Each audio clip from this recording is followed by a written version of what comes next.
चलिएगा भैया, है ना। तो द्विघात समीकरण हम पढ़ रहे हैं, इकाई 4। द्विघात समीकरण, इसको वर्ग समीकरण भी कहते हैं, ये उसका मानक रूप है। अगर मैंने मान लो ये हटा दिया तो ये क्या बन गया अभी? अब इसको बहुपद कहते हैं, ये बहुपद है।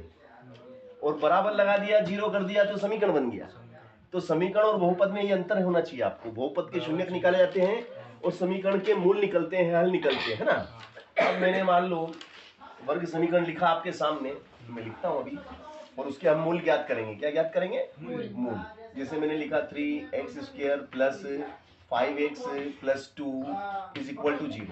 अब ये मेरा द्विघात समीकरण है। अब इस द्विघात समीकरण के मूल मुझे ज्ञात करना है, या हल ज्ञात कीजिए या मूल ज्ञात कीजिए, है ना। तो इसको हल ज्ञात करने की आपके सिलेबस में दो विधियां हैं। एक विधि का नाम है गुणनखंड विधि। एक विधि कौन सी है आपकी? गुणनखंड विधि है। और दूसरी विधि जो है आपके सिलेबस में है, उसका नाम है सूत्र विधि। दूसरी विधि कौन सी है आपकी? सूत्र विधि। इसको धराचार्य विधि भी कहते हैं। धराचार्य विधि के नाम से भी यह जानी जाती है, क्योंकि इस विधि का जो निगमन है, प्रोडक्शन है, वो किसने किया था? आचार्य धराचार्य ने करा था। इसलिए उनके नाम से भी इस विधि को जाना जाता है ना। या तो सूत्र विधि कहो, या तो ये दोनों विधियां मैं आपको बताऊंगा, और ये सवाल मैं आपको दोनों विधि से हल करके दिखाऊंगा। ये सवाल जो हमारे सामने है, इसे हम दोनों विधि से हल करेंगे। देखिएगा आप, सबसे पहले तो देखिए x² का गुणांक कितना है? 3। x² का गुणांक 3 है, x का गुणांक 5 है, और ये दो आपका अचर पद है। इसमें कितने पद हैं? 1 2 3, 3 पद हैं। तो हम क्या करेंगे, जो बीच का पद है जिसको हम मध्य पद कहते हैं, इसके दो भाग करेंगे। मध्य पद को दो भागों में बांटेंगे, है ना। तो देखिएगा, ये जो 3 है, 3 का गुणा हम 2 में करेंगे। 3 दूनी 6, 3 दूनी 6। तो गुणा करें तो 6 आ जाए। गुणा करने पे कितने आना चाहिए? गुणा करने पे 6 आ जाए। और जोड़ें, ये जोड़ का निशान दिख रहा है आपको, तो जोड़ने पे 5 आना चाहिए। ऐसी दो संख्याएं बताइए। Very good. आपने कहा कि 3 गुणित 2 बराबर 6 होता है, और 3 में 2 जोड़ दिया जाए। देखिएगा, 3 में जोड़ दिया जाए 2, तो कितना आ जाता है? 5 आ जाता है ना। ये आपने कहा। अब यहाँ ये जो 5 है, इसके साथ क्या है? x। तो आप इसके साथ भी x लगा दो, और इसके साथ भी x लगा दो, तो इस इधर भी x हो जाएगा कि 3x में जुड़ गया 2x, 3x में जुड़ गया 2x हो गया 5x। तो 5x को हटा दो, इस 5x को हटा देंगे, और इसकी जगह किसको बिठा देंगे? 5x की जगह बिठा देंगे अपन इनको, इन दोनों को बिठा देंगे। क्या है? 3x और 2x, और ये दो तो दो की जगह रहेगा, नो चेंज। अब इस तरीके से आपका एक ग्रुप ये बन गया और एक ग्रुप ये बन गया। अब इसमें से आप देखेंगे कि 3 इसमें भी और 3 इसमें भी है, 3 बाहर आ गया। x इसमें भी और x इसमें भी, x भी बाहर आ गया। अब 3 बोले बाहर आ गया, x की 2 पावर है, x की पावर कितनी है? 2। उसमें से एक बाहर आ गया, एक रह गया। 3 का पाड़ा बोलो 3 आ जाए, 3 का पाड़ा बोलो 3 आ जाए। 3 एकम 3 एक बार बोला। या हम ये कहें कि 3x का 3x, पूरा 3x उठ के कहाँ गया? यहाँ पर। पूरा 3x उठ के कहाँ गया? यहाँ पर। तो ये 3x पूरा उठ के आ गया, तो यहाँ 1 लिखना पड़ेगा, ठीक है ना। प्लस इधर हम 2 बाहर ले लेंगे, तो क्या आ गया आपका? x धन। 2 का पाड़ा बोलो कि 2 आ जाए, 2 का पाड़ा बोलो कि 2 आ जाए। 2 एकम बराबर में क्या? 0, बराबर में 0। ठीक है, यहाँ तक बात समझ में आ गई बेटा। अब इसके बाद देखिएगा, इसके आगे की जो प्रोसेस है कि भाई ये जो ब्रैकेट है x+1 और x+1 दोनों में सेम है कि नहीं है? x+1 दोनों में सेम है, तो भैया दोनों में सेम है, इसको लिख दो। फिर 3x+2 बराबर 0। और यहां से हम देखते हैं कि भैया इस फैक्टर को, इस गुणनखंड को भी हम 0 के बराबर पुट करेंगे, इस गुणनखंड को भी हम 0 के बराबर पुट करेंगे, है ना। तो देखिएगा, हम करते हैं यहाँ से implies that x+1 is equal to 0। तो बताइए x बराबर क्या हो जाएगा? ये प्लस का 1 उधर गया तो माइनस का 1। इसी प्रकार 3x+2 इज इक्वल टू 0। तो ये 3x और ये 2 उठ के उधर गया माइनस का 2। तो बोलिए x बराबर क्या हो जाएगा? x बराबर हो जाएगा आपका माइनस का 2/3, माइनस 2/3, है ना। हो गया ना। तो इस तरीके से हमने आपके सामने ये दो गुणनखंड, सॉरी, दो हल इसकी ज्ञात करें। इसको हम अल्फा मान लेंगे, ये हमारा अल्फा होगा। अल्फा बराबर क्या, -1, alpha is equal to -1 and beta is equal to क्या, -2/3, -2/3 आपका बीटा है। तो अल्फा और बीटा के मान आपको हमने निकाल के दिखाए, है ना। हमें क्या दिया गया था, हमें वर्ग समीकरण दिया गया था, उसको हल करके हमने अल्फा और बीटा यानी कि इसके दो मूल निकाल के आपको दिखाए। अब इसका उल्टा चलते हैं हम कि भैया हमें मूल दिए गए हैं कि तो वर्ग समीकरण याद कीजिए, है ना। अगर आपको मूल दे दिया जाए, अगर आपको दे दिया जाए यदि alpha is equal to -1 and beta is equal to -2/3 हो तो वर्ग समीकरण ज्ञात कीजिए। तो क्या ज्ञात करना आपको, वर्ग समीकरण ज्ञात करना है। अब आपको वर्ग समीकरण ज्ञात करना है, डोंट वरी, देखिएगा आप ध्यान से देखिएगा, बहुत सरल तरीका और बहुत अच्छा तरीका। वर्ग समीकरण ज्ञात करने का जो सूत्र है वो याद है आपको। वर्ग समीकरण ज्ञात करने का सूत्र क्या है बेटा, वेरी गुड, यस, अल्फा धन बीटा प्लस अल्फा बीटा बराबर में 0 लगाना पड़ेगा। बहुपद होता है तो 0 नहीं लगाते हैं, है ना। ये आपका सूत्र है।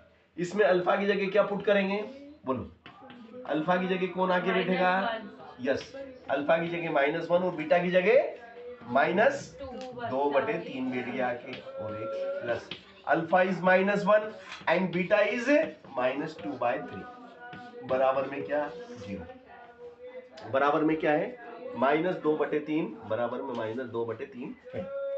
अब देखिएगा आगे चलते हैं, इसकी आगे की प्रोसेस देखिए, x² माइनस, अब ये -1 है ना, इसके नीचे 1 लिख दो, इसके नीचे 1 लिख दो, 1 लिख दिया। अब 1 3 का लसा लेंगे तो लसा क्या आएगा, लसा 3 आएगा। अब इसका देखिएगा, 3 एकम 3 ऋण का 3, फिर 2 एकम ऋण का 2, x। अब ये माइनस माइनस का क्या हो रहा है, गुणा हो रहा है, माइनस माइनस तो प्लस हो गया, 2 एकम 2/3 बराबर में क्या है, 0। ठीक है, यहाँ तक आगे यहाँ तक आप -3 -2 कितने होते हैं, -3 -2 जी टेबलेट लाया ना, सर्च करके इसको बता देना टेबलेट से। अच्छा, -3 -2 कितने होते हैं, -5 2 है ना। तो यही लिख दूं, कर दूं, देखो मैं यही संशोधन कर रहा हूँ ना, मैं यही संशोधन कर देता हूँ। एक स्टेप तुम बढ़ा देना, मैंने नहीं बढ़ाई, तुम एक स्टेप बढ़ा देना, है ना। यहाँ तक आगे हम। अब देखिएगा, कोष्टक का मतलब क्या होता है, कोष्टक का मतलब गुणा होता है, और ये क्या है भैया, ये माइनस है, और माइनस माइनस का गुणा करेंगे तो क्या आएगा, प्लस। तो ये माइनस ही माइनस हो गया, प्लस 5/3 x प्लस 2/3 बराबर 0। यहाँ तक आगे, है ना। अब देखिएगा इस समीकरण में नीचे कितना है, ये नीचे कितना दिख रहा है आपको, 3 दिख रहा है ना। इस 3 को हम विलुप्त करेंगे, 3 को हटाएंगे, तो 3 को हटाने के लिए इस समीकरण के दोनों पक्षों में 3 का गुणा करना पड़ेगा। इस समीकरण के दोनों पक्षों में 3 का गुणा करेंगे अगली स्टेप में, तो इसमें भी 3 का गुणा करूंगा, इसमें भी 3 का गुणा करूंगा, और इसमें भी 3 का गुणा करता हूं। देखो कैसे करते हैं, देखिएगा आप ध्यान से, ये मैंने 3 का गुणा करा, इसमें भी मुझे 3 का गुणा करना है ना। तो ये देखो मैंने 3 का गुणा कर दिया, ये मैंने 3 का गुणा कर दिया, और इसमें भी 3 का गुणा करना है, तो ये मैंने 3 का गुणा कर दिया, बराबर में क्या, 0, उसमें भी 3 का गुणा करना है।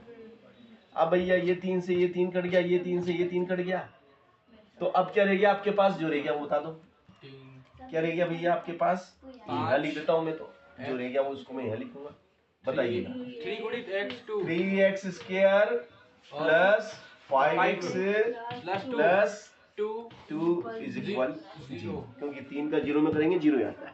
और देखो हमने अभिष्ट समीकरण प्राप्त कर लिया, यही अभिष्ट द्विघात समीकरण है, यही अभिष्ट द्विघात समीकरण है। और इस तरीके से हम में आपके सामने ये समीकरण ज्ञात करें। अब यदि वो इस प्रश्न में इस प्रकार से प्रश्न बना दे कि भाई एक समीकरण दे दे आपको और कहे, क्या कहे बेटा, कि भैया जांच कीजिए कि समीकरण के मूलों की प्रकृति की जांच कीजिए, समीकरण के मूलों की प्रकृति ज्ञात कीजिए। समीकरण के मूलों की प्रकृति, समीकरण के मूलों की प्रकृति ज्ञात करना है। समीकरण के मूलों की प्रकृति ज्ञात करो। समीकरण के मूलों की प्रकृति ज्ञात करो कि समीकरण के मूल किस टाइप के हैं, उनका नेचर क्या है। समीकरण के मूलों की प्रकृति हमें ज्ञात करना है कि समीकरण के मूल वास्तविक हैं कि अधिकल्पित हैं, समान हैं कि असमान हैं, ये हमें पता लगाना है कि मूल कैसे हैं, समान है कि असमान है कि अधिकल्पित हैं कि बराबर हैं, है ना। तो भैया ये जो समीकरण आपको दी गई है, इस समीकरण की तुलना हम किससे करेंगे, मानक समीकरण से। ये जो समीकरण आपको दिया गया ना भैया, इस समीकरण की तुलना करेंगे एक स्टैंडर्ड फॉर्म से। किससे करेंगे, एक स्टैंडर्ड फॉर्म से करेंगे, एक मानक समीकरण से इसकी तुलना होगी। बताओ a बराबर कितना हुआ, 3। a बराबर 3 हुआ, b बराबर कितना हुआ और c बराबर कितना हुआ, c बराबर, देखो a बराबर 3, b बराबर 5, c बराबर 2, है ना। अब हमें मूलों की प्रकृति जांच कर, मूलों की प्रकृति का पता लगाने के लिए क्या करना पड़ता है, कौन सा सूत्र, मूलों की प्रकृति का सूत्र b² - 4, विविक्त कर का सूत्र लगाना पड़ेगा, विविक्त कर। तो भैया d बराबर होता है b² - 4ac। अब b की जगह क्या बैठेगा बताओ, b की जगह 5 बैठेगा, b की जगह 5 को बिठा दिया, है ना। -4, a की जगह कौन बैठेगा 3, c की जगह कौन बैठेगा 2। बताओ d बराबर क्या हुआ, d बराबर 5 का 25 माइनस 4 किया 12, 12 दूना 24 बराबर 0। तो बताओ d बराबर क्या हुआ, d बराबर क्या हुआ 1, d बराबर 1, d का मान क्या, d बराबर 1, और 1 छोटा है कि बड़ा है कि बराबर है, 0 से बड़ा है, 0 से बड़ा है। अब 0 से बड़ा है तो मूल कैसे होंगे, इसलिए मूल वास्तविक और असमान होंगे, मूल वास्तविक व असमान, वास्तविक व असमान होते हैं, मूल वास्तविक और असमान होते हैं। और ये सवाल आपका हुआ कंप्लीट। मतलब आपको मैंने ये गुणनखंड विधि से ये सवाल हल करके दिखाया। एक विधि बाकी रह गई हमारी जिसको हम कहेंगे सूत्र विधि या धराचार्य विधि। तो देखो मैं इसको आपको धराचार्य विधि से भी हल करके दिखा देता हूँ। धराचार्य विधि से भी हम इस सवाल को हल कर लेंगे, है ना। देखिएगा धराचार्य विधि से कैसे करेंगे, सूत्र विधि जिसको हम कहते हैं सूत्र विधि से। कौन सी विधि से, सूत्र विधि से। सूत्र विधि बोलो भैया, x बराबर -b plus minus under b² - 4ac बटे में 2a, ये आपकी सूत्र विधि है। अब b की जगह कौन बैठेगा बताओ, b की जगह कौन बैठेगा 5, b की जगह 5 बिठा दूं, हाँ। ये मैंने b की जगह 5 को बिठाया। फिर भैया ये b है ना आपका, ये b की जगह कौन बैठेगा, क्या b की जगह 5 बैठेगा। फिर a की जगह कौन बैठेगा भैया, एक ही जगह, हाँ a की जगह 3 को बिठाएंगे, c की जगह 2 को बिठा दिया। समझ गए, मैंने मान पुट कर दिए, वैल्यू पुट कर दी। यहाँ a है ना, a की जगह कौन बैठेगा 3, तो मैंने a की जगह भी 3 को बिठा दिया, ठीक है ना। और ये आपका यहाँ तक क्लियर, ओके। अब भैया x बराबर देखिएगा ऋण का 5, तो ये ऋण 5, ठीक है, प्लस माइनस प्लस माइनस। अब ये हो गया आपका अंडर रूट 5 का वर्ग 25 बेटा, 5 में 5 का गुणा, 5 का वर्ग मतलब 5 को 2 बार, 5 गुणित 5 2 बार लिखेंगे, 2 बार गुणा करेंगे। 5 में 5 का 5 का 25 माइनस 4 तिया 12, 4 तिया 12, 12 दूना 24, नीचे 3 दूनी 6।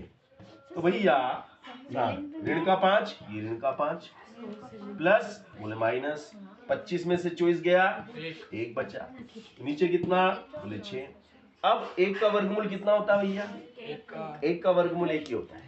एक का वर्गमूल एक ही होता है। यहाँ तक आगे। अब √1 का मान क्या होता है अगली स्टेप में? अगली स्टेप में √1 का मान क्या आएगा बताओ? √1 का मान क्या आएगा? √1 की जगह क्या रखेंगे? प्लस माइनस तो है ना बेटा, एक ही रखेंगे बस, ये लिखेंगे बस। अब हम लिखेंगे एक बार प्लस लेने पर, एक बार माइनस चिन्ह लेने पर, है ना।